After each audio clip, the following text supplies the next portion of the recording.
In the back row, we have Nadia Drake, Tenemos Paula a Nadia Bontempi, Drake, Federica Bianco, Paula Bontempi, David Federica Grinspan, Bianco, Carlin Toner, David Grinspan, Josh Sameta, Colin and Tona, Jennifer Buss. Just Demeter When in y the front Jennifer row, we have Boss. Walter Scott, Y al Warren frente Randolph, tenemos a Walter Reggie Scott, Brothers, Warren Randolph, Shelley Wright, Reggie Brothers, Scott Shelley Kelly, Wright, Anna Maria Scott Burrell, Kelly, Mike Gold, Ana María Burrell, and David Spergel, Mike Gold who serves as y chair of David the team. Spiegel, I have a quien few opening preside el remarks, equipo. but to begin, I'd like to start with the Tengo algunas following. declaraciones iniciales, pero First, I'd comenzaría like to para pay lo tribute siguiente. to Primero the que life nada, of retired quiero Air Force Master rendirle Sergeant Sam tributo Satter, a who's being la laid vida to del sargento rest Sam at Arlington Satter, National Cemetery today. quien Following his está active duty siendo service, sepultado en Sam el served cementerio as de the Arlington. Intelligence Collection Manager Después de su for the servicio, National sirvió Intelligence Manager como for gerente Aviation, where he de played a inteligencia critical de role la NASA, in UAP analysis. donde tuvo un papel All of us at crucial NASA en offer our condolences análisis to Sam's de family, información. friends, En NASA le expresamos nuestras condolencias a su familia, amigos y colegas. Segundo, quisiera aprovechar esta oportunidad para expresar mi profundo agradecimiento a nuestros distinguidos expertos por su inquebrantable compromiso y dedicación. Es triste pensar que algunos de ellos han sido sometidos a abuso en línea por su decisión de participar en este panel. Y esto está siendo manejado por el equipo de seguridad de la NASA. En NASA estamos muy conscientes del interés del público en los objetos no identificados o fenómenos aéreos. Esto requiere un ambiente de respeto y de apertura. Todos los miembros de nuestro equipo son una autoridad en sus respectivos campos y cuentan con nuestro apoyo inequívoco. NASA es solidaria con ellos, abogando por un discurso respetuoso, dada la significación de su trabajo. Gracias. En años recientes, el tema de los fenómenos aéreos no identificados o anomalías no identificadas ha capturado la atención del público, la comunidad científica y el gobierno también. Y ahora tenemos la responsabilidad colectiva de investigar estos incidentes con todo el rigor científico que merecen. El administrador de la NASA, el senador Bill Nelson, entiende que comprender estos fenómenos es crucial por múltiples razones y por eso ordenó este estudio. Primero y principal, esto nos da una oportunidad para ampliar nuestra comprensión del mundo que nos rodea. Como una organización dedicada a explorar lo desconocido, este trabajo es inherente a lo que somos. Segundo, este estudio busca incrementar nuestra conciencia sobre nuestro entorno. Esto genera una preocupación sobre la seguridad en nuestro espacio aéreo y debemos determinar si estos fenómenos representan algún tipo de riesgo para la seguridad en el espacio. El entender la naturaleza de estos fenómenos aéreos, podemos asegurar que el espacio siga siendo seguro para todos. Para alcanzar estas metas, es crucial que utilicemos un lente científico para este trabajo. Es precisamente por este enfoque riguroso que podemos separar la realidad de la ficción. Este equipo está integrado por expertos de distintas disciplinas, lo que les permite encarar este trabajo desde diferentes perspectivas. Y nos hemos beneficiado mucho de su experiencia. Ahora bien, ¿por qué valoramos este enfoque científico? Porque la ciencia se basa en evidencia, en el análisis. Requiere la capacidad de reproducir fenómenos y, por encima de todo, objetividad. No tenemos una agenda. El objetivo primario de este increíble equipo de expertos no es ir a ver video borroso de fenómenos aéreos, sino darnos un mapa para el análisis futuro. Este es el método científico que la NASA tanto valora. La investigación científica debe ser totalmente transparente y la NASA se enorgullece de que sus imágenes estén a disposición del público para poder aprender y explorar por cuenta propia. Con audiencias como esta, estamos buscando un diálogo honesto y abierto con el público. Reconocemos el interés del público sobre este tema y que la demanda de respuestas es enorme. Conversaciones como esta son el primer paso para reducir el estigma respecto al reporte de estos fenómenos. Esto requiere trabajo entre la NASA, el público y la comunidad científica. Pero debemos trabajar juntos, combinando nuestros recursos, nuestro conocimiento y experiencia. Y manteniendo canales de comunicación abiertos, podemos facilitar la colaboración, el intercambio de ideas y asegurar que nuestro trabajo es tan robusto como sea posible. No solo eso, nuestro compromiso con la apertura es inherentemente un reflejo del compromiso de la NASA con la integridad científica. Como una organización dedicada a buscar el conocimiento, es responsabilidad de la NASA el ser honesta, clara y seguir el proceso científico. Y con la transparencia en nuestro trabajo, estamos defendiendo nuestra dedicación con la excelencia científica. Esta reunión es la primera acción de este equipo, así que es importante tener en cuenta que todavía tienen muchos meses de trabajo por delante. El reporte final será dado a conocer en el verano y lo vamos a publicar en nuestro portal. La NASA considera que el estudio de estas anomalías no identificadas es un emocionante avance.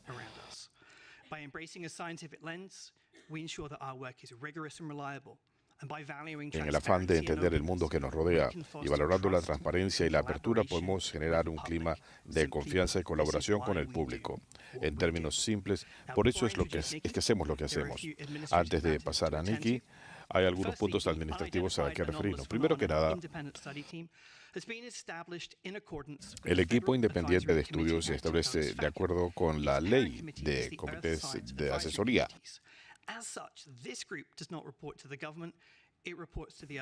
Este grupo no reporta al gobierno, sino al equipo externo. Presenta sus recomendaciones que a su vez serán remitidas al gobierno federal. Queremos que este proceso sea abierto al público y después de la integración de este equipo se cambió el significado de la A en nuestras siglas para describir anomalías, para hablar no solamente de fenómenos aéreos. No obstante, la mayoría de estas anomalías aéreas lo son. Así que nos vamos a concentrar en el aspecto aéreo de estas anomalías. De acuerdo con lo que requieren las leyes, se van a levantar minutas de estas reuniones y todo esto será parte del expediente público. Y todas las conversaciones de la comisión se consideran registradas. Cada uno de los miembros de esta comisión ha sido elegido por su experiencia profesional en su respectivo campo y está sujeto a las leyes federales de ética. Ellos son empleados especiales del gobierno, pero no son empleados regulares del gobierno. Y todos los miembros de esta comisión están obligados a pedir su recusación si hubiera algún conflicto de interés financiero o de otra índole y los temas en discusión. Finalmente, si tienen alguna pregunta ética, pónganse en contacto conmigo y los pondré en contacto con los abogados de ética de la NASA. Gracias y ahora los dejo con la maravillosa doctora Nikki Fox, directora asociada de la NASA.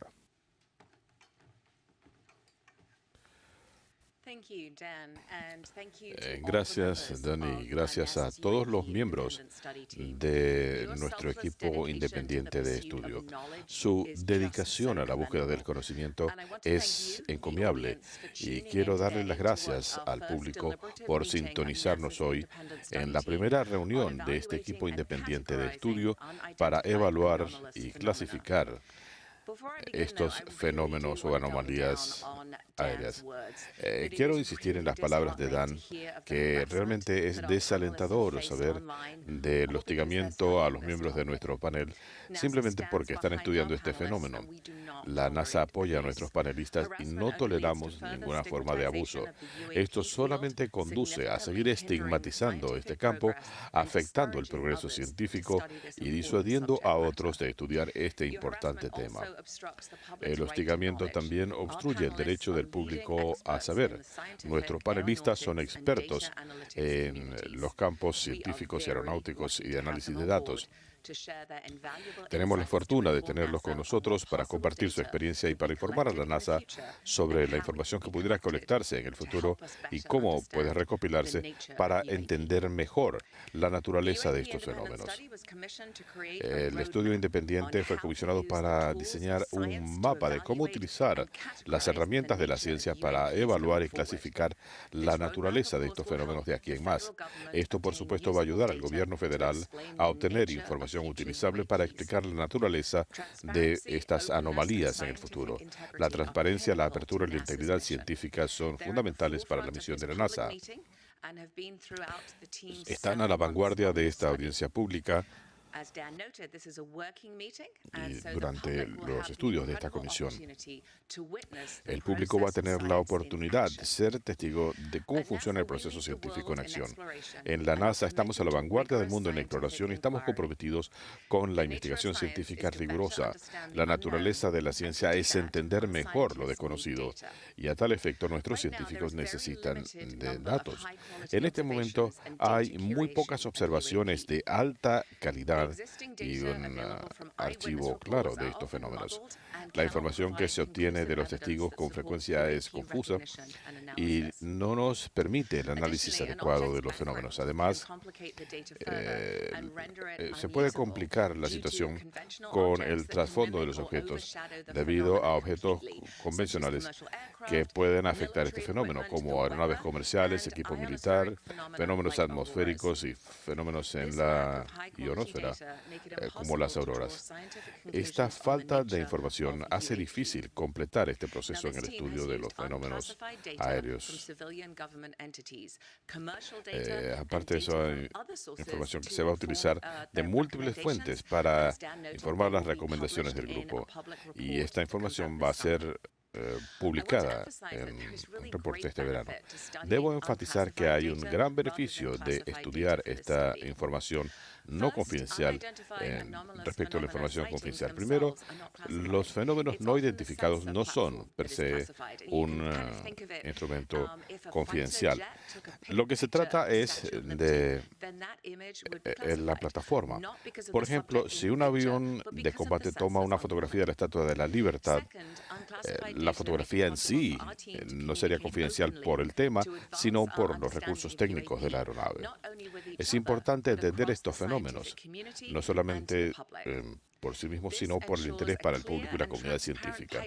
Esto asegura que tengamos un canal claro de información edificado a través de generaciones para ampliar nuestra comprensión. Este estudio se basa en información de fuentes abiertas. Todo lo que hacemos está abierto y cualquiera puede ver estos antecedentes. Así que les invito a visitar nuestro portal en data.nasa.gov para que vean las decenas de miles de archivos disponibles para el público. Además, por favor, visiten data.gov, donde pueden encontrar un vistazo general de dónde pueden encontrar los archivos de nuestros archivos científicos. Estoy ansiosa por escuchar las deliberaciones de nuestros distinguidos panelistas.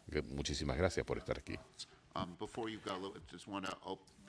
Antes de proceder con preguntas, quisiera referirme a este tema de la información de la NASA. Creo que una de las cosas más importantes que debemos analizar en este caso es que muchas veces los datos no están bien calibrados. ¿Puede explicarnos cómo hace la NASA la calibración de datos? Sí, hay un proceso sumamente riguroso, no solamente en cuanto a información sobre la Tierra. Tenemos una categorización muy rigurosa. No damos a conocer nada hasta que no es perfecto. Tenemos información identificada como de revisión preliminar. Se puede utilizar como un adelanto de la información debidamente analizada. Así que hay una serie de protocolos para asegurar que la información publicada es perfecta. ¿Alguna otra pregunta de los panelistas?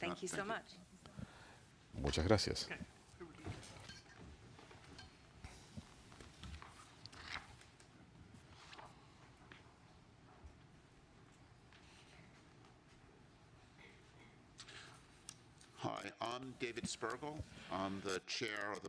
Soy David Spergel, presido este panel, y cuando vemos la gráfica, lo fundamental es la pregunta de cómo puede la NASA contribuir a entender la naturaleza de los fenómenos aéreos no identificados. Nuestro objetivo no es resolver estos casos, sino cómo darle a la NASA un mapa para el análisis de estos fenómenos en el futuro. Después de mis declaraciones iniciales, escucharemos a Sean Kirkpatrick, la organización que tiene a su cargo encabezar este esfuerzo del gobierno. Ellos ya han emitido algunos reportes preliminares sobre algunos de estos eventos. El papel de la NASA es utilizar sus capacidades singulares y su papel como una entidad civil interactuando con la comunidad científica de una manera abierta y transparente. Y como dijo el Dr. Fox,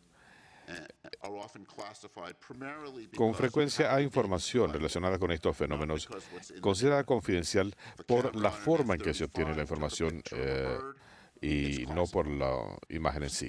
Si un avión militar toma una fotografía de un pájaro, la información se considera confidencial. Si se toma fotografía desde una plataforma militar de un globo, la información es confidencial. Y esto es por la necesidad de no revelar nuestra capacidad técnica a otras naciones. La NASA, sin embargo, recopila información de manera abierta. Esto está disponible en nuestro portal. Y debido a que la NASA es una entidad civil que estudia el aire y el espacio, tiene un papel especial que desempeñar. Y creo que nuestra misión es identificar formas en que la NASA puede cumplir con esta función y contribuir a la comprensión. Hemos pasado por una fase preliminar de recolección de datos y para sintetizar algunas de las cosas que hemos aprendido, el proceso actual de recopilación de datos no es sistemático, fragmentado en diferentes entidades, con frecuencia utilizando instrumentos que no están calibrados para la recopilación científica de datos. Y si pensamos en la información que tiene el público, es información científica, pero no calibrada, mal caracterizada y no debidamente clasificada. Y acá tenemos un tema de los antecedentes de estos eventos. En muchos casos se trata de aeronaves civiles o militares, equipo de investigación meteorológica, fenómenos atmosféricos, etc. Así que necesitamos identificar cómo y cuándo se obtuvo esta data, en primer lugar. Esta información y las declaraciones de testigos no bastan para dar evidencia concluyente sobre la naturaleza de cada uno de estos fenómenos. Muchas veces hay una mala información debido a el pobre archivo de este material.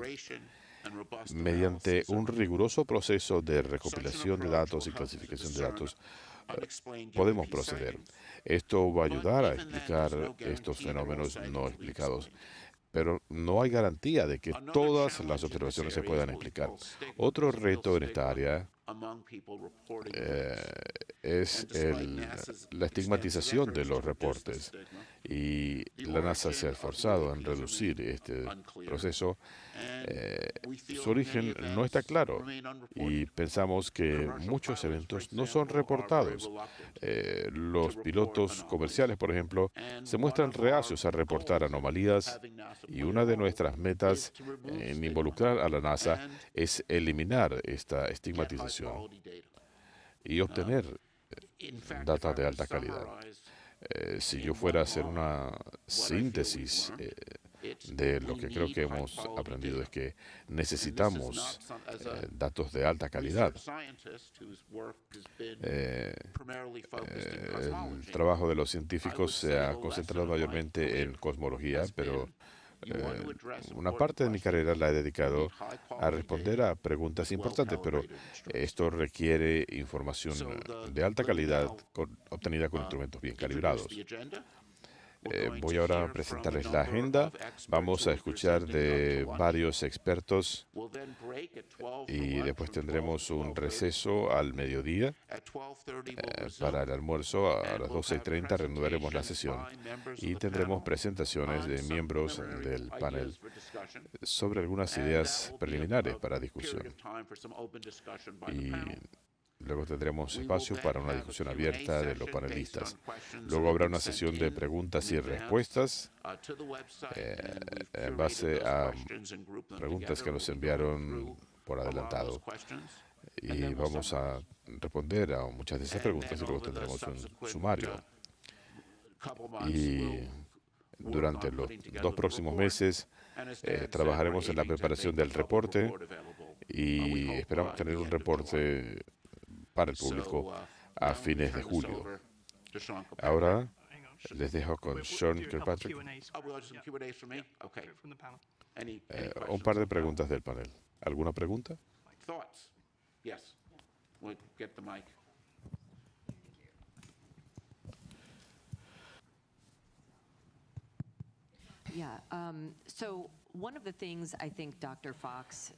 Una de las cosas que dijo el Dr. Fox es que cuando se ve a la publicación de datos es muy importante para nuestro estudio cuando es información de alta calidad. Y usted también comentaba que esta data no siempre es perfecta.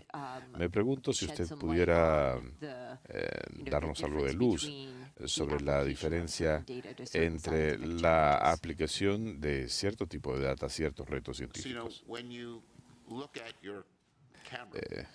Cuando usted ve su cámara, usualmente ha sido diseñada para tomar fotografías durante el día.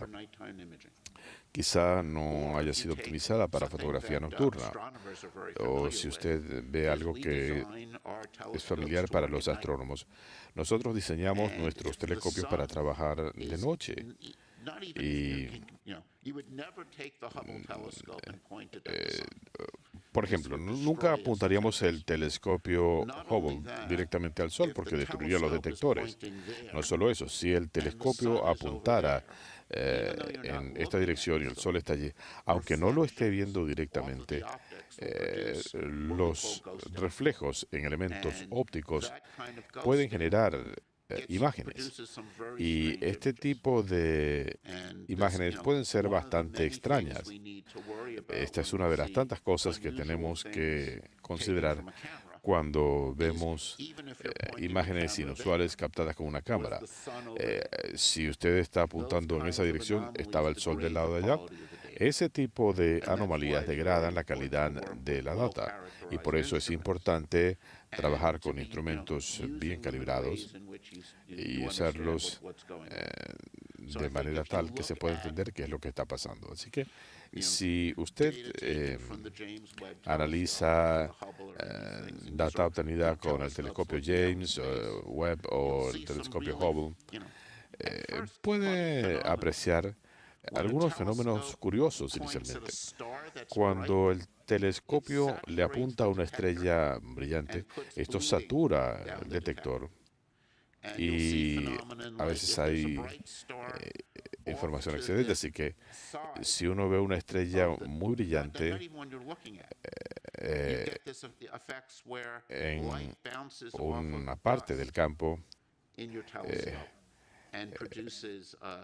uno puede ver imágenes difusas con propiedades extrañas que se generan en el telescopio.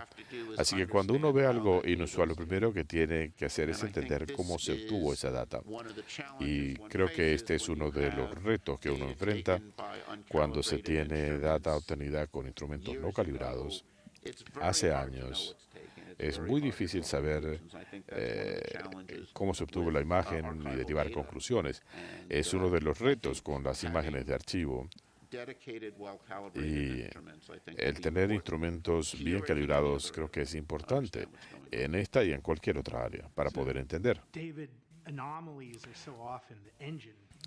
Estas anomalías muchas veces son el motor del descubrimiento. ¿Puedes hablarnos de la investigación en tu campo de la cosmología y cómo puede esto impactar este proceso en el futuro. Algo que me viene a la mente es el de las emanaciones breves de señales de radio. Estas señales se producen en todo el espacio.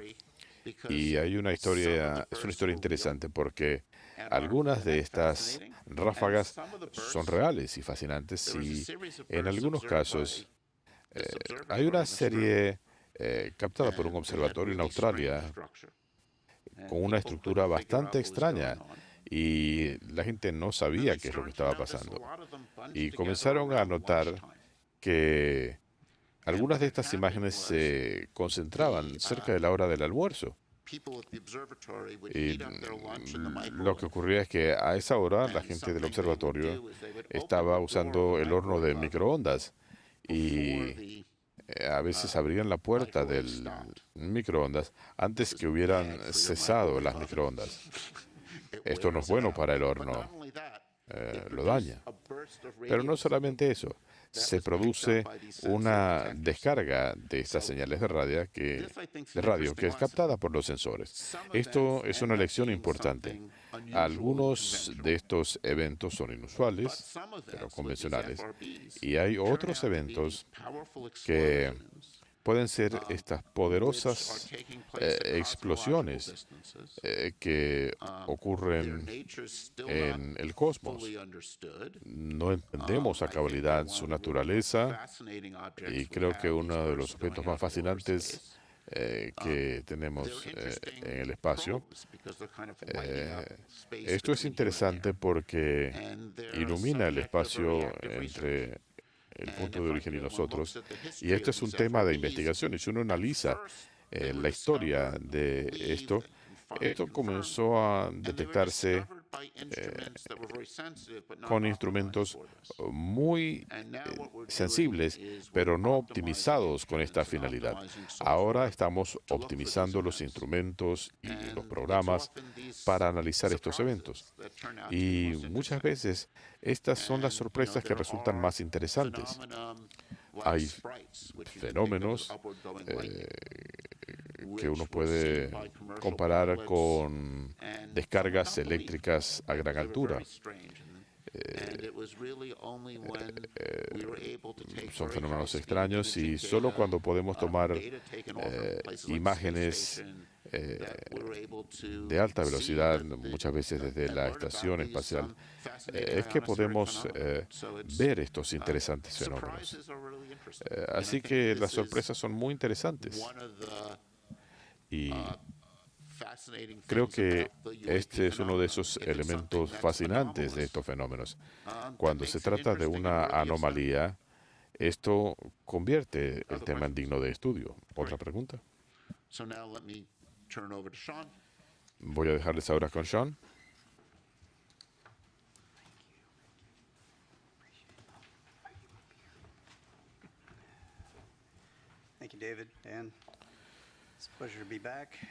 Gracias, David. Buenos días a todos. Voy a comenzar agradeciéndole a la NASA por convocar a esta reunión pública de la Comisión de Estudio de los Fenómenos Aéreos no explicados. La NASA ha sido un aliado invalorable en nuestro trabajo para identificar estos fenómenos. Aplaudimos a la NASA por comisionar a este equipo y por explorar qué se puede utilizar para arrojar luz sobre este fenómeno. Nuestros esfuerzos son complementarios. Estamos comprometidos con el método científico, con la obtención de data apropiada y los más altos estándares de integridad científica. La NASA hace estos estudios utilizando información confidencial o no, respetando los intereses de seguridad nacional, pero esto es crucial para entender la naturaleza y el origen de estos fenómenos. La NASA contribuye con científicos de alta calidad y todo un caudal de conexiones académicas. La NASA también tiene acceso a nuestros satélites, sensores radiológicos, geomagnéticos, para analizar data que puede ayudar a ARRO y a la NASA en sus esfuerzos. Estamos muy agradecidos por esta alianza y apreciamos la oportunidad de colaborar con la NASA para compartir nuestros hallazgos con el público y para que haya mayor transparencia sobre este tema. El mes pasado rendí testimonio ante la Comisión de Servicios Armados sobre amenazas emergentes y hablamos de algunos de los avances desde que esto se estableció en julio de 2022. Hablaba de los enfoques analíticos, de los esfuerzos para mejorar la colección de datos, para estandarizar el proceso de reportes y para revisar meticulosamente los registros históricos del gobierno sobre este tema. Como le dije a la Comisión, la resolución de estos casos no se puede hacer solamente por el Departamento de Defensa o la comunidad de inteligencia. Tenemos que trabajar con otras entidades, con la industria, con el campo académico, la comunidad científica y el público. Y todo esto aporta sus propios recursos, ideas y experiencias. Pensamos que la colaboración robusta y la revisión de parte de expertos va a promover la objetividad y la transparencia en el estudio de estos fenómenos. Por supuesto que este estudio independiente de la NASA fue convocado bajo este espíritu. También he enfatizado ante el Congreso que un pequeño porcentaje de estos fenómenos pueden ser cablemente descritos como anomalías. La mayoría de estos reportes que recibe ARRO demuestran características mundanas de elementos fáciles de explicar. Aunque hay casos que siguen estando técnicamente sin resolver, esto se debe mayormente a la falta de datos complementarios. Lo que mencionaba David. Sin suficiente data, no podemos derivar conclusiones defendibles y trabajar a los altos estándares que se requieren para la información científica. Mientras tanto, para aquellas anomalías que siguen siendo tales, estamos enfocando esto con la mayor objetividad y rigor analítico. Esto incluye análisis físicos, simulaciones para analizar los datos y la revisión de estos resultados antes de llegar a conclusiones. ARRO ha compartido esto con los equipos pertinentes de la NASA para ayudar a recomendar áreas de estudio científico donde la NASA pudiera estar a la vanguardia. Nuestra meta aquí es, como le hemos dicho al Congreso, que se va a requerir tiempo para hacer esto bien. Estamos comprometidos con los más altos estándares de integridad científica, igual que nuestros aliados de la NASA. Nuevamente, gracias a la NASA por este foro público, este intercambio de información, y quiero pasar ahora a una breve presentación que incluye algunas imágenes recientemente desclasificadas, abiertas para discusión. Siguiente. Algunos de ustedes probablemente vieron una versión de esto en la audiencia del mes pasado. Esta es una revisión de las tendencias analíticas de todos los casos que tenemos hasta la fecha. Las cifras pueden haber cambiado un poco, pero la tendencia general sigue siendo igual. La mayoría de nosotros estamos viendo reportes de aeronaves a la altura en que estos operan. Eso no es sorprendente. Notarán, sin embargo, que no tengo reportes marítimos o espaciales. Eso es notable. Y estamos analizando estas áreas también. En la parte superior derecha tienen las morfologías. La mayoría de los casos reportados, poco menos de la mitad, se tratan de fenómenos esféricos o circulares. Y aquí pueden ver un mapa de donde vemos la mayor parte de estos reportes. Este es un mapa basado en donde tenemos nuestros sensores. La información registrada por la Dirección Federal de Aviación. Vemos también las características de la mayoría de los casos que vemos. Una forma de ver esto, digamos que, ¿qué es lo que estamos buscando en la mayoría de los casos? Siguiente. Este es un ejemplo que mostré recientemente, un objeto esférico de apariencia metálica captado en el Oriente Medio. Y vamos al tema de los sensores. Este es un ejemplo típico de algo que vemos con mucha frecuencia. Esto se registra en todas partes del mundo y vemos con interés aparentes maniobras. En este caso en particular, hay una enigmática capacidad técnica y no hay una amenaza para recursos aéreos. Estamos analizando el caso, pero no tenemos más información que esta, así que derivar conclusiones es lo que va a tomar tiempo hasta que tengamos data de mejor resolución sobre objetos similares para poder hacer un análisis más exhaustivo. Siguiente.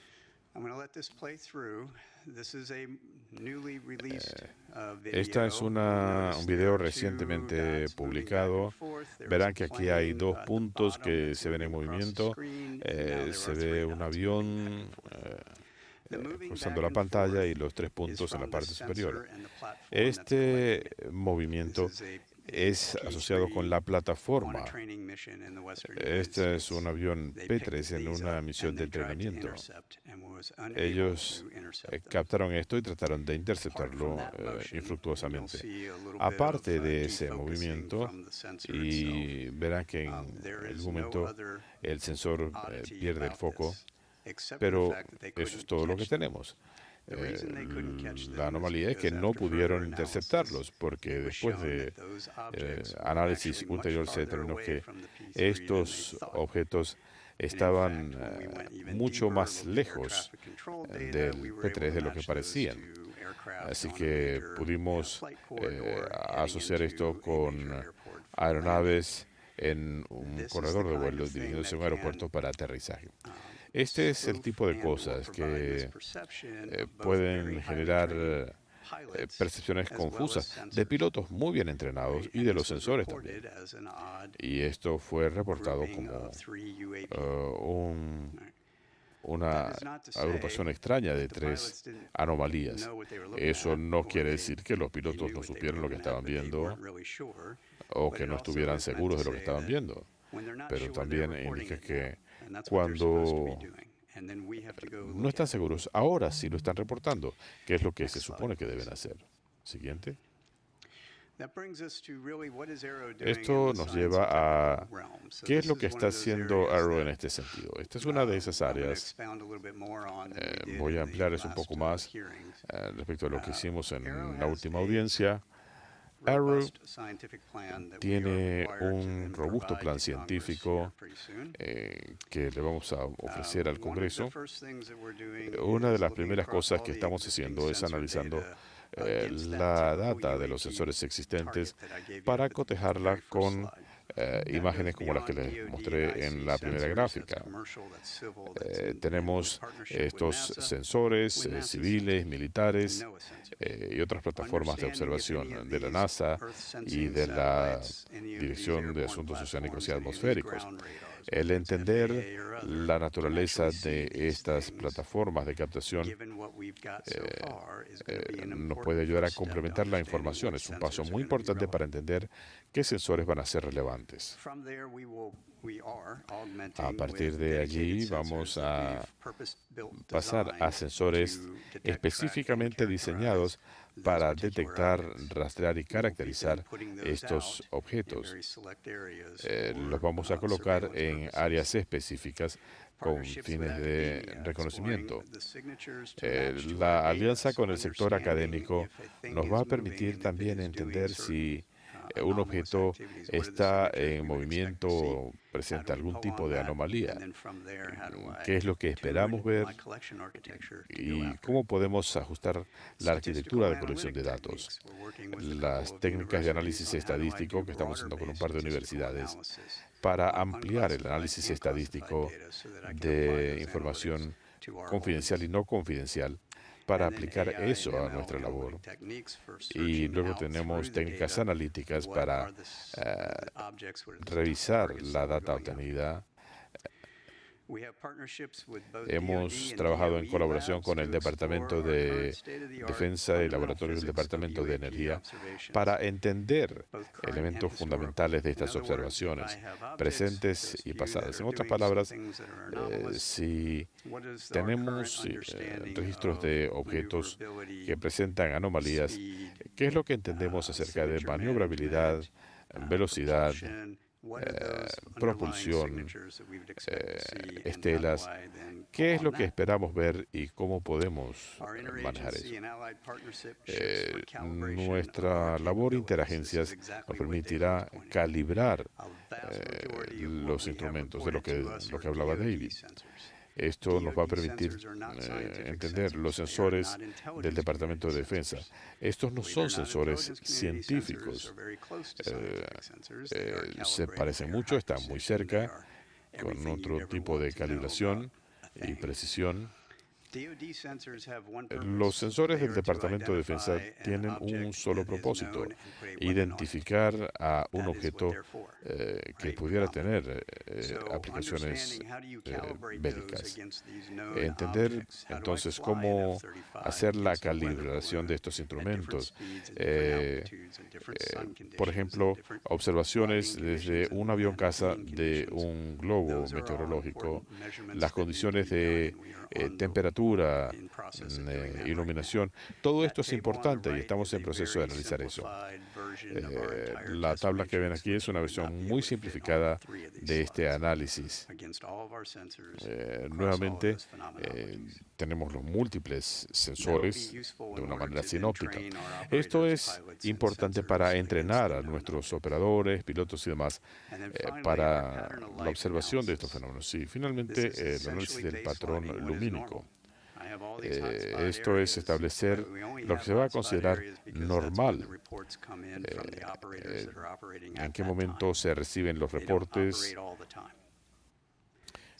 Esto no opera todo el tiempo, así que el tener una capacidad de recolección será necesario y, por lo tanto, discernir si algo no es normal. Y esto incluye tanto el dominio aéreo como marítimo. Siguiente. Esto me lleva a algunas de mis recomendaciones para el panel y para su consideración y deliberación. En algunos de estos casos vamos a explorar en nuestra colaboración con la NASA. Vamos a tener un funcionario de NASA trabajando con nosotros en este plan. Esperamos darle la bienvenida pronto. La información de fuentes abiertas. El público puede ayudar, pero las imágenes captadas con un teléfono, por ejemplo, no ayudan mucho a menos que la gente tome notas de la observación. No obstante, alguna información adicional, desde ubicación a velocidad, otras características, esto sí puede ser de gran ayuda. Instrumentos terrestres a gran escala. Para evaluar cómo podemos usar estos instrumentos para detección. El ejemplo que vimos era perfecto. Tenemos instrumentos a gran escala no diseñados para un determinado propósito, pero registran una señal que viene de un horno de microondas. Bueno, tenemos un paquete adicional de lo que pensamos que son estas situaciones, que es lo que se nos está reportando. Eso lo pueden ver acá. Y entendemos cómo podemos evaluar esto contrastado con otros instrumentos. Y si estos instrumentos pueden captar otros elementos que sean de utilidad para identificar otros objetivos. Creo que esta evaluación será de utilidad. También tenemos los satélites de ciencias terrestres. La colección coincidente de datos. Por ejemplo, ¿cómo puedo yo brindar asistencia a las comunidades con sensores científicos y terrestres para poder apuntar sus instrumentos a un fenómeno reportado? Personal de Arrow, el personal militar, cuando ellos reciben estas pistas, por ejemplo, un piloto reporta un avistamiento, vamos a activar otros recursos de colección. Yo espero poder hacer lo mismo con la comunidad científica y académica. Eso sería útil. La revisión de capacidades avanzadas, esto es lo que no se ha hecho todavía. Entendemos mucho de la física fundamental, pero es la responsabilidad de la comunidad científica el explorar y documentar estos elementos para poder cotejar la data y despejar distintas hipótesis. Así es como funciona la ciencia y tenemos que hacer eso. Y creo que esa conversación sería muy útil desde la perspectiva de la NASA. El archivo de datos, tenemos muchos instrumentos de alta calidad, calibrados en todo el mundo. El determinar cómo se pueden aplicar algunas de estas capacidades para analizar la data, para identificar potenciales anomalías que se puedan correlacionar con reportes. Eso sería un estudio interesante. La distribución de las observaciones, esto es evidente. La distribución de avistamientos que se salen del área de inteligencia. Esto nos puede permitir tener una imagen completa. Y, por supuesto, nuestra colaboración internacional para poder hacer la revisión de datos, capacidades, análisis, para ampliar la colaboración entre nuestras Fuerzas Armadas y otras en el mundo académico. Eso es lo que pienso. Hemos hablado de algunas de estas cosas en el pasado. Sería interesante ver si tienen otras preguntas o deliberaciones sobre esto y con gusto responderé a sus preguntas. Gracias, Dr. Kirkpatrick. Y quisiera aprovechar esta oportunidad para darle las gracias por su apertura al darle a esta comisión información sobre lo que han aprendido hasta ahora, cómo podemos trabajar juntos. Esta es un área que va a ser esencial para que NASA pueda ser un buen socio en este proceso. Y realmente quiero darle las gracias por su labor con esta comisión y por ayudarnos a edificar esa alianza.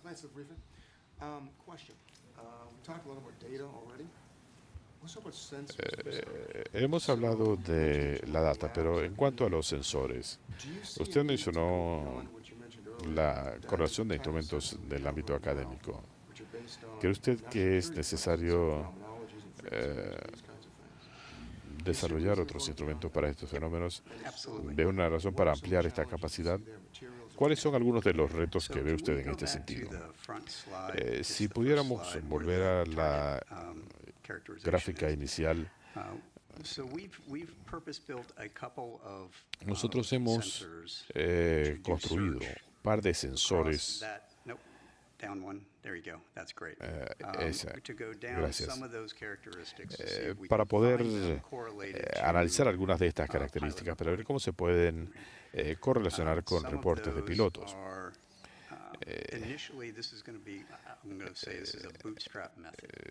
Este es un método básico. Estamos haciendo un análisis de espectro a través de diferentes indicadores para poder tener más data y refinarla ajustando esos instrumentos. Así que no solamente estamos basándonos en los instrumentos con los que contamos hoy, porque francamente no están apuntados a donde tienen que estar apuntados. Nosotros podemos apuntar el sensor más sofisticado del mundo a donde quiera que queramos. Basta con que me digan a qué le quieren apuntar.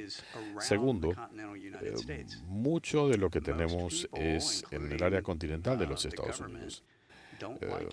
La mayoría de la gente, incluyendo el gobierno, no les gusta cuando yo apunto mis sensores a su patio. Eso no se permite. Tenemos leyes al respecto y tenemos que determinar cómo hacer esto solo en aquellas áreas donde yo puedo tener confianza en que hay algo observable y donde no voy a quebrantar la ley. Hay un balance aquí. Algunos de estos detectores van a ser necesarios para poder hacer la búsqueda. Además, estamos evaluando una serie de oportunidades a través de diferentes organizaciones del ámbito académico, la industria y demás, recursos construidos con propósitos similares o al menos compatibles, instrumentos que se puedan recalibrar para ver si tenemos la oportunidad de ver ese objetivo. Ahí es donde entra en juego este modelo. Si yo puedo apuntar su sensor a ese objetivo, si puedo hacerlo, puede ser que lo utilice.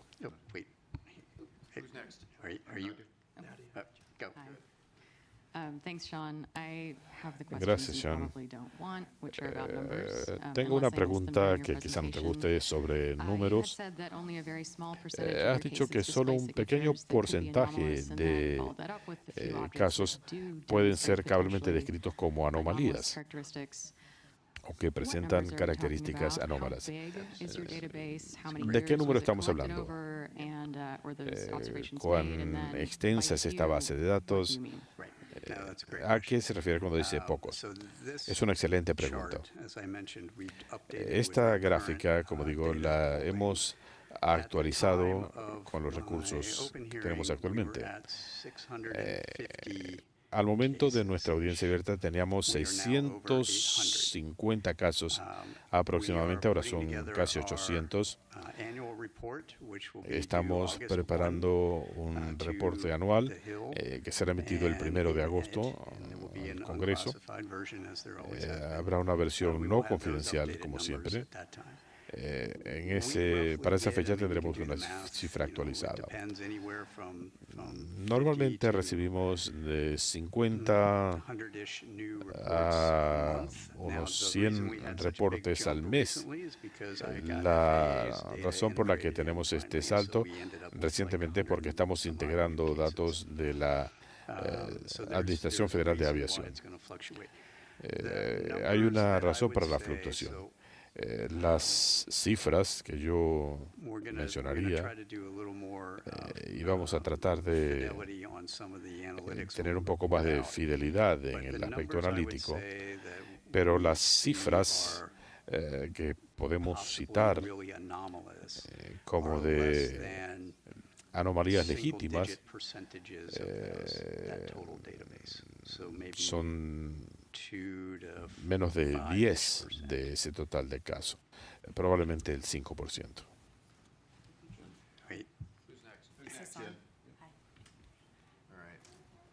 I'll stand up because I'm on the other end of the room. Thanks, Sean, for your presentation and for some of the Gracias, Sean, por la presentación y por algunos de los videos que hemos visto. Yo los veo sin ser una experta. Yo veo 3 puntos que se mueven, pero todo lo demás se ve estático. ¿Puedes hablarnos más acerca de la plataforma y por qué el trasfondo pareciera estático? Si nos puedes ayudar a aclarar esto. Pero cuando yo veo este video, ¿cuáles son esos otros puntos que se ven en el fondo? Esas son estrellas. Estoy prácticamente seguro que son estrellas. Si usted ve estos aviones que pudieran estar a unas 30 o 40 millas de distancia. Y si ven el avión más pequeño que se ve cruzando la pantalla en la parte inferior, ese estaba mucho más cerca, probablemente de 6 a 10 millas. Así que lo que están viendo ustedes aquí es el movimiento del sensor. Pero estos tres objetos parecen moverse en conjunción. Pareciera que están volando juntos, pero no es así. Están en una línea de vuelo. Son equidistantes y el sensor se está moviendo. Gracias.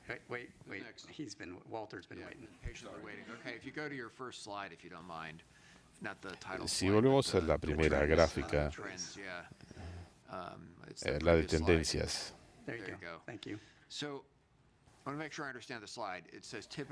Para estar seguro que entiendo, usted habla de características típicamente reportadas, por ejemplo, tamaño, altura, velocidad. Si esto es registrado por un solo sensor, como el caso de los aviones, por ejemplo, si uno no sabe qué tan lejos está algo, ¿cómo determina tamaño o velocidad? Esto es lo que la gente reporta, pero eso no quiere decir que sea exacto. ¿Lo entiendo bien? Parcialmente. Estas son observaciones de un solo sensor. Muchas son observaciones de múltiples sensores. Y esto está ajustado a parámetros para cubrir diferentes ángulos sobre lo que se está observando. Y en la siguiente gráfica, donde se ve esta esfera en movimiento,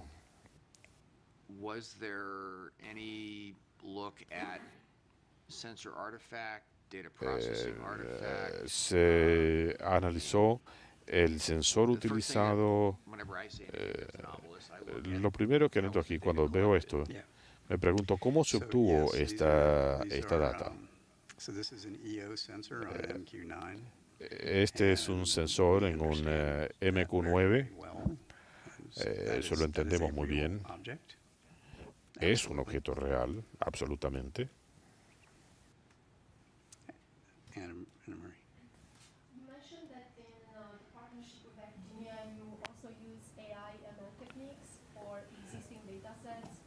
Pregunta fuera de micrófono.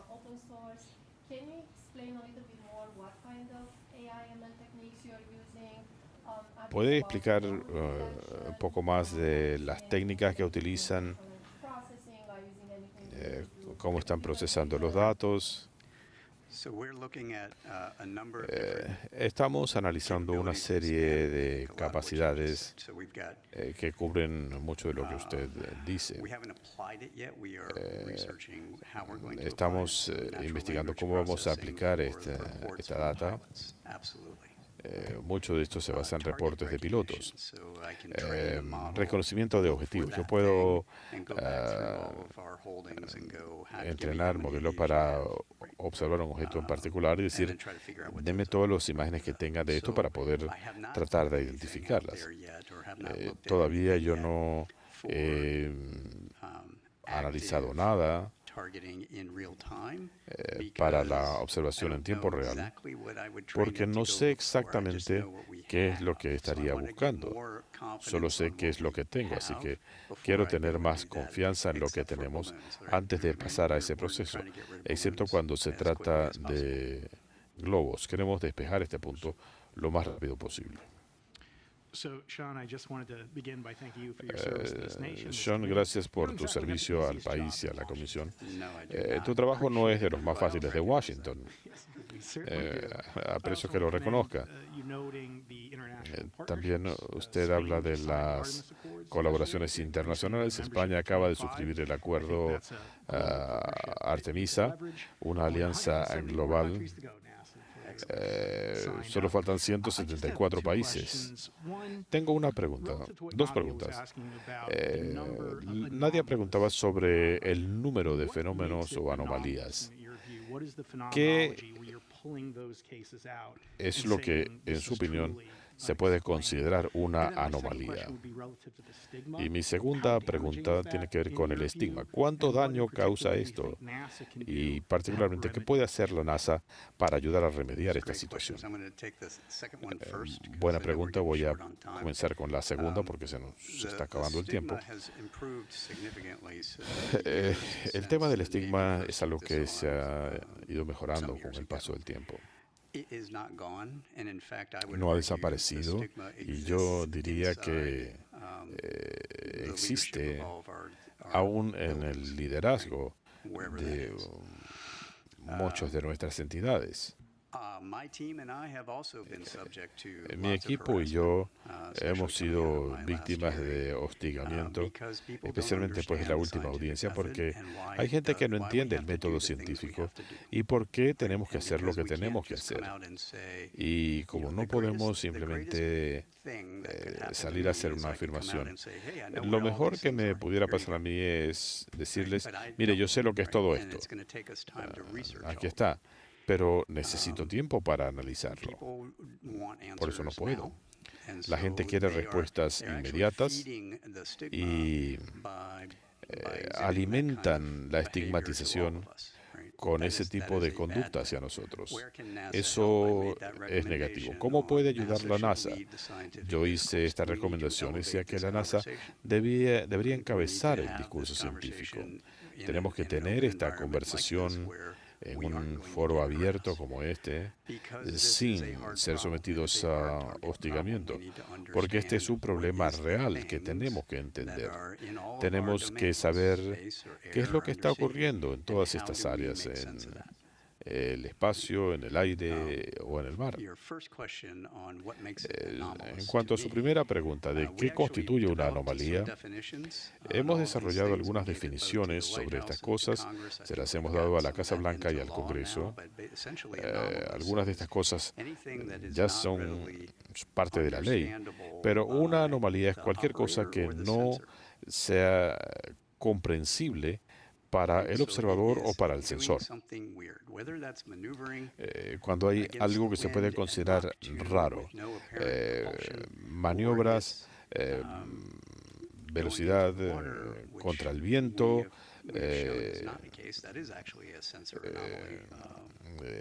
fenómenos que se ven como que están yendo bajo el agua, ese tipo de cosas son las que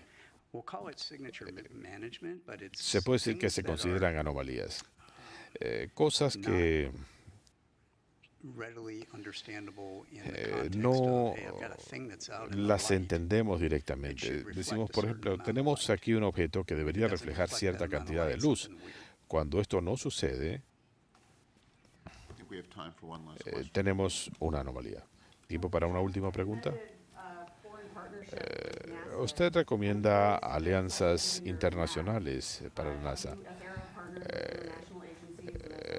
¿Han tenido contacto con organismos internacionales para coordinar reportes?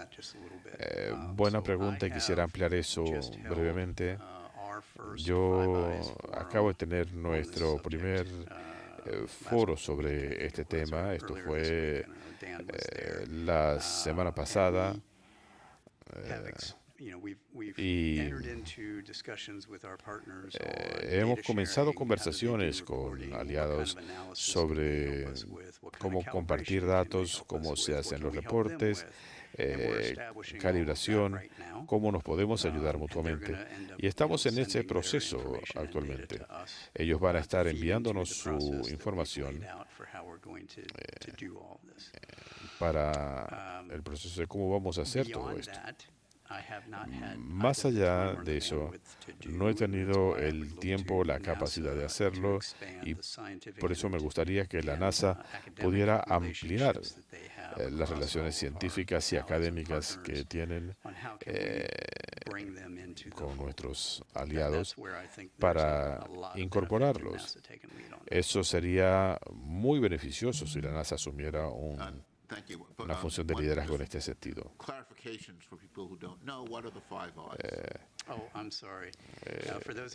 Una aclaratoria. Para quienes no están familiarizados con el tema de los 5 ojos, estamos hablando de Gran Bretaña, Australia, Nueva Zelanda, Estados Unidos. Esos son los 5 aliados. Gracias.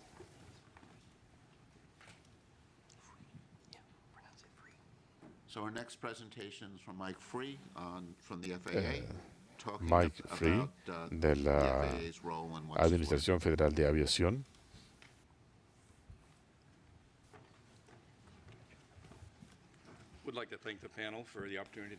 Quisiera agradecerle al panel por darnos esta oportunidad para hablar de nuestra misión, de la data que proporcionamos, de los sistemas de observación con los que podemos contribuir, y para enmarcar las limitaciones de algunos de estos recursos. Espero que esto les permita conocer más de la misión de la Administración Federal de Aviación. Siguiente. Nuestra misión es bastante extensa y compleja. Nosotros operamos más del doble de los aviones de cualquier otro país. Tenemos un espacio aéreo comparable con el de Australia y tiene un enorme dominio marítimo. Tenemos más de 14.000 controladores de tráfico aéreo, 520 torres de control en las zonas de mayor densidad. Yo voy a hablar de torres de aquí en adelante. Tenemos 147 instalaciones de control de aproximación en aeropuertos de mediana y alta densidad y 21 centros de control de tráfico aéreo. Tenemos más de 19.000 aeropuertos, 5.000 de los cuales son aeropuertos de uso público, los demás son aeropuertos privados. Siguiente. La misión de la Dirección Federal de Aviación es sobre el uso eficiente y controlado de aeronaves. Esa es nuestra misión histórica y primordial. Habrá una evolución de nuestra misión para incluir la operación segura del espacio aéreo con esos nuevos elementos, pero el objetivo es tener un control seguro y eficiente de las aeronaves tripuladas. Los vuelos comerciales son fundamentales para nuestra entidad, para la aviación comercial. Pero nuestra misión se concentra en la operación eficiente de aeronaves tripuladas. Hay más de 16 millones de vuelos que manejamos cada año. Promedio diario de 45.000 vuelos, 5.400 vuelos diarios, más de 25 millones de horas de vuelo por año que tenemos que manejar, y ciertamente hacemos una contribución significativa a la nación en la forma de estos productos para el Producto Bruto Nacional. Siguiente. Cuando entramos a la discusión sobre los servicios de vigilancia, quisiera darles un marco sobre la categorización de estos servicios. Y lo vamos a dividir en 2 cuerpos. La vigilancia cooperativa, utilizando los recursos a bordo de los aviones que trabajan conjuntamente con sensores en tierra, y la observación no cooperativa son reflejos indirectos de radar, y así podemos determinar qué es una aeronave. Típicamente estos sensores están colocalizados para suplementarse. Así que desde la perspectiva estadística de este estudio, creo que esto es lo que nos permite identificar anomalías y objetos no identificados. Así que para esta audiencia me voy a concentrar en el aspecto no cooperativo. Siguiente. Nuevamente, desde el punto de vista de la misión de la Administración Federal de Aviación, mayormente se enfoca en aeronaves tripuladas. En cuanto al tipo de información que podemos darle al panel. Nosotros trabajamos con diferentes sistemas. Tenemos radares de corto alcance en aeropuertos de mediana y alta densidad. Tienen un rango de detección de 40 a 60 millas náuticas. Los sistemas de radar a larga distancia que se extienden hasta 250 millas náuticas con capacidad de detección de hasta 100.000 pies. Debo mencionar que el sistema automatizado ADS-B es una fuente primaria de información para el manejo del espacio aéreo. Es un sistema cooperativo y para los efectos de la siguiente gráfica, cuando hablamos de la cobertura y el tipo de detección, no se considera parte de esto. Y tenemos las observaciones de superficie. Para fines del estudio simplemente lo añado para dar una perspectiva más completa. Un último punto, cuando hablamos de aeronaves tripuladas, para drones, globos y demás, la premisa fundamental es que deben operar de manera que no interfieran con las operaciones de aeronaves tripuladas. Es un aspecto fundamental cuando hablamos de la data que podemos y que no podemos detectar cuando se trata de estos sistemas. Siguiente.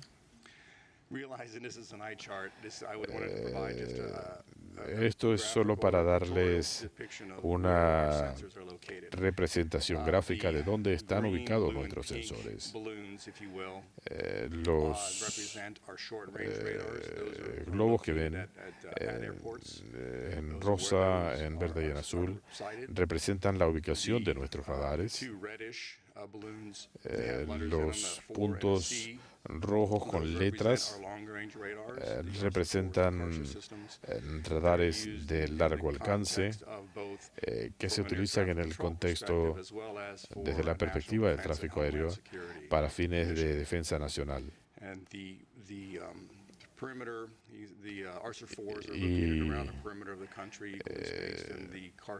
los demás están ubicados en el perímetro del país. Debo destacar que esto solamente refleja nuestro sistema fundamental. Los sistemas de corto alcance, de largo alcance, en Alaska, en el Caribe, esos no aparecen acá. No lo consideré necesario para entender el proceso. Y también debo destacar que en esta gráfica y gráficas subsiguientes no estamos hablando de sistemas confidenciales en operación. Siguiente.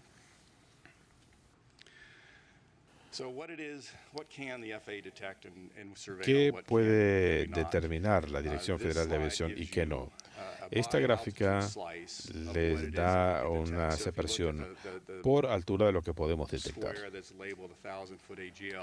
Si ven acá, por ejemplo,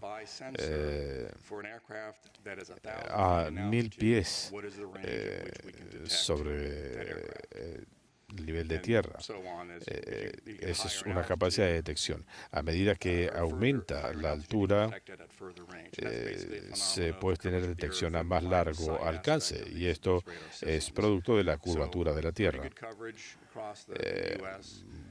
Buena cobertura en todo el país de 10.000 pies para arriba. Este es un modelo matemático de la línea visual lo que pueden ver en la parte occidental de Estados Unidos. Va a tomar algo de tiempo hablarles de la naturaleza de los objetivos. Estos modelos representan objetivos de más o menos 1 metro cuadrado. Eso es lo que se asume en estos modelos. Si piensan en esto, si hablamos de un F-15 o F-18, está dentro de este rango. Un avión de pasajeros puede cubrir unos 100 metros cuadrados. Un objeto pequeño puede ser considerado de menos de una fracción de un pie cuadrado. La detección de estos objetivos depende de la capacidad de detección en función al tamaño del objeto observado. Ya se trate de un avión de pasajeros o de un dron. La capacidad depende en gran medida del objetivo del que estamos hablando. Siguiente.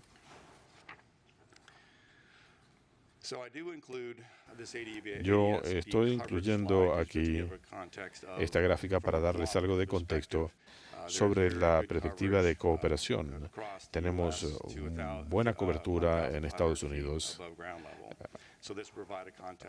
Esto nos da un contexto cuando analizamos la data y entramos en la discusión de lo que podemos detectar. Ciertamente podemos detectar estos fenómenos a relativamente baja altura en todo Estados Unidos. Un par de puntos notables aquí que he mencionado, y esto nos puede dar algo de perspectiva. Los drones representan un reto significativo. Hay 850.000 drones registrados en Estados Unidos, drones pequeños, bajo la parte 107. Miles de estos son operados a diario por operadores comerciales. No sabemos cuántos operadores privados sacan sus drones, pero como decía antes, estos están regulados para operar a menos de 400 pies de altura. Estos drones pequeños en particular tienen restricciones regulatorias sobre dónde pueden o no pueden operar para que no interfieran con operaciones de aeronaves tripuladas. El siguiente punto, hablamos de globos del servicio meteorológico. Tenemos estaciones meteorológicas que lanzan globos 2 veces al día, en periodos de 12 horas. Estos globos alcanzan a una cierta altura donde los globos estallan y el sensor cae. Típicamente son globos pequeños. Y finalmente, Sean hablaba de fenómenos aéreos no identificados. Hablamos del proceso mediante el cual los controladores de tráfico pueden reportar estos avistamientos o eventos. Históricamente hemos tenido entre 3 y 5 reportes por mes. Hemos visto un aumento en los reportes en agosto de 2022, probablemente por el lanzamiento de la red satelital de Starlink y después del incidente del globo chino en febrero, vimos un considerable repunte de casos. Hemos visto un número considerable desde entonces. Creo que eso es todo lo que tengo. ¿Alguna pregunta?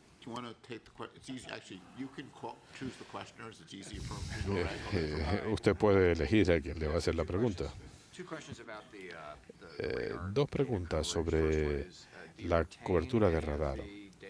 ¿Ustedes preservan esta data Hay un lapso de retención, no recuerdo exactamente de cuánto tiempo, pero desde perspectiva legal, esta información se retiene durante algún tiempo, pero sí hay un cierto ciclo. Pero ¿conservan la data en crudo o procesada? Creo que se trata de data ya procesada en ambos sistemas. Y la siguiente pregunta, ¿los radares operan en un modo continuo? Los sistemas que tenemos en este momento son fijos con operación rotatoria.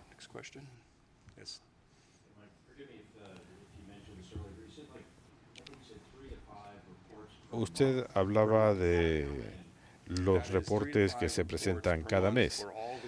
3 a 5 reportes mensuales en todo Estados Unidos. Hay un proceso mediante el cual si observan algo lo pueden reportar. Si alguien dice, mire, observé algo y no sé lo que es, bueno, 3 a 5 casos por mes. Si hablamos del número de operaciones que se dan en un día en particular, es un porcentaje muy pequeño. ¿Puede describir cómo hacen esto? ¿Ustedes alientan a la presentación del reporte? ¿Consideran que la estigmatización afecta los reportes? Voy a responderle de esta manera. El proceso mediante el cual se reportan estos fenómenos es parte del ámbito del tráfico aéreo. Los controladores se les dicen, bueno, si ustedes observan algo, este es el procedimiento para reportarlo. Aparte de eso, no sé de ningún estigma o limitación, pero no estoy en posición de hablarle de eso, salvo para decirle cuál es el proceso. Y eso es lo que representa estas cifras. Y si me permite, ¿cómo deciden dónde van a desplegar recursos? Hay áreas que no tienen cobertura. Bueno, si ve lo que presentamos acá, notará que en la parte oriental de Estados Unidos hay mejor cobertura. Y esto se debe a que hay más población y, por lo tanto, más aeropuertos. Y los sistemas históricamente se ubican en los aeropuertos para apoyar estas operaciones.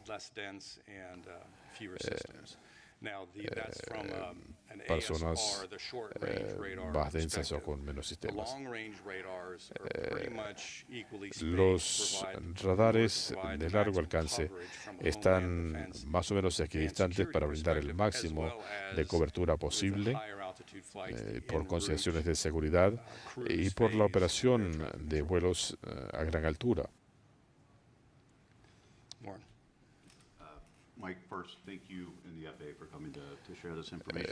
Gracias por compartir esta información con nosotros. ¿Puedes hablarnos un poco acerca de las técnicas de filtrado? Si nos pueden hablar un poco acerca de esto, están tratando de detectarlo todo. Buena pregunta, un buen punto. Mientras más bajo está apuntado un radar, uno puede comenzar a detectar la interferencia de objetos en tierra. Desde la perspectiva de nuestra misión, lo que queremos es encontrar ese punto de hacer la observación maximizando nuestra labor. También tenemos limitaciones respecto a elementos biológicos, insectos y demás. La mayoría de las aeronaves opera a una cierta velocidad, así que tenemos filtros en nuestros sistemas para eliminar estos insectos, hojas o otros puntos de interferencia para no saturar las pantallas de los controladores. Este es un ajuste que se ha ido optimizando con el paso del tiempo para poder eliminar o discernir qué es o qué no es una aeronave, para facilitar el trabajo de los controladores.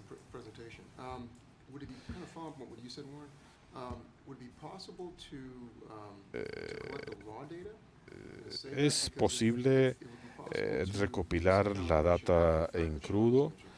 Ustedes hablaban del fenómeno de calibración. Cuando habla de data en crudo, desde la perspectiva técnica, es un enorme caudal de información. Eso probablemente sería prohibitivo en términos de costos y por eso no lo hacemos en la actualidad. Nosotros grabamos cierta data, pero se almacena después de ciertos filtros. Pero con suficiente tiempo y dinero pudiéramos recopilar esa data. Pero tenemos que sopesar las dificultades de modificar el sistema o tener nuevas formas de recopilar esa data. Es posible, ciertamente, pero conlleva ciertos retos técnicos. Cuando hablan de los globos, ¿están caracterizados? En cuanto a los globos, antes de lanzar estos globos, ellos contactan a nuestros centros y dicen, voy a lanzar un globo a cierta hora.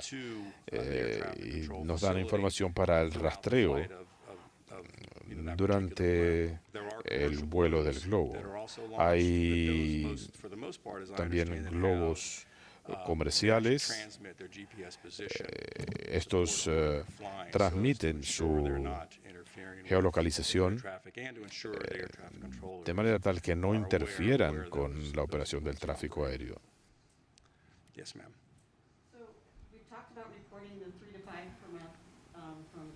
Usted habla de los reportes mensuales, pero ¿qué tal con otras detecciones?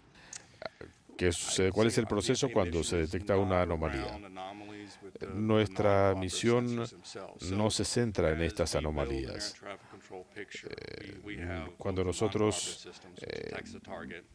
creamos esta imagen, tenemos un sistema que detecta el objetivo y sistemas cooperativos que detectan y rastrean. Tratamos de combinar ambas cosas. Eso le permite al observador determinar si se trata de un blanco combinado. Esto nos da un mayor nivel de confianza respecto a si lo que estamos viendo es en efecto una aeronave.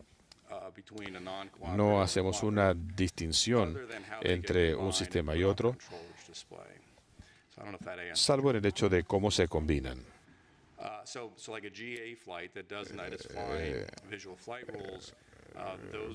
Las aeronaves que operan bajo reglas de vuelo visual, si no cuentan con recursos cooperativos, simplemente son detectados por los sistemas. Esto aparece en la pantalla del controlador y les permite trabajar. Hay un procedimiento mediante el cual los pilotos pueden decir, miren, no tengo un transpondedor, mi sistema no es cooperativo, pero por favor ayúdeme. Voy de punto A a punto B y quisiera asistencia situacional. Yo no soy un científico, sino un abogado en recuperación. Si yo fuera un piloto, ¿dónde puedo yo encontrar este procedimiento? Segundo, cuando usted menciona el reporte de estos incidentes, ¿a quién se le reportan? Y ¿Se archiva esto de alguna manera? Creo que así es. Esto se reporta a la red doméstica de la Administración Federal de Aviación. No sé si esto es lo que mencionaba Sean, presumo que sí. Creo que eso responde a su segunda pregunta. La primera, ¿cuál es, si yo soy un piloto y veo uno de estos fenómenos, ¿dónde lo puedo reportar? No lo sé. Yo estoy hablando de la perspectiva de los controladores y cómo definimos cómo los controladores hacen su trabajo, pero no sé cuál sea la respuesta a su pregunta. Gracias, Mike, por la presentación y por toda la asistencia de la Administración Federal de Aviación. Es un sistema impresionante.